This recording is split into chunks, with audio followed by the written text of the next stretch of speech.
عمر جیسا غلام دوڑ کے آ گیا، حضور بہت خوب، کس نے تکلیف دی ہے؟ اگر کسی نے دکھ دیا ہے نا تو حضور بیٹے پالے ہی تیرے لیے ہیں۔ بے شک، اگر کسی نے انگلی اٹھائی ہے بازو قلم کر دیں گے، کسی نے آنکھ دکھائی ہے گردن کاٹ دیں گے۔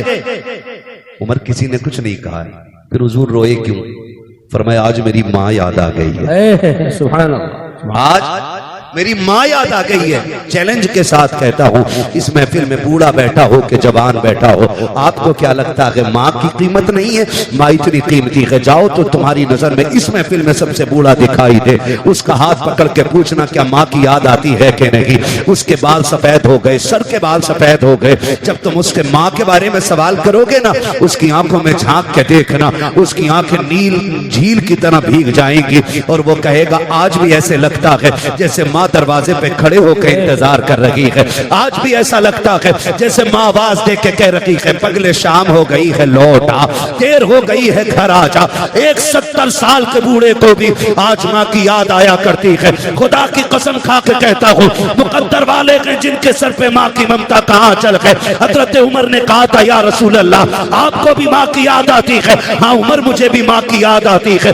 آقا کیسے یاد آتی ہے؟ تب میرے نبی نے کہا تھا عمر جب میری ماں نے مجھے دیکھا تھا تب میں بہت چھوٹا سا تھا، کاش آج میری ماں ہوتی، درختوں کو سجدہ کرتے دیکھتی کتنی خوش ہو جاتی، پتھروں کو میرا کلمہ پڑھتے دیکھتی کتنی خوش ہو جاتی، جب لوگ میرے بارگاہ میں آ کر کے خراج عقیدت پیش کرتے میری ماں کتنی راضی ہوتی۔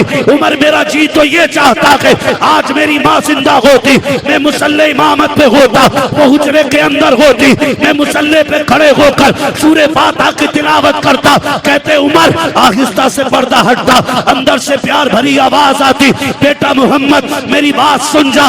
آقا کہتے عمر میں نماز توڑ دیتا، مصلی چھوڑ دیتا، ماں کے پاس چلا جاتا۔ تب حضرت عمر نے کہا تھا یا رسول اللہ بندگی توڑ کر کے بندی کی بارگاہ میں جاتے۔ تب میرے نبی نے کہا تھا ہاں عمر میں ایسا ہی کرتا، اس لیے کہ اگر ماں راضی ہوتی ہے تبھی خدا راضی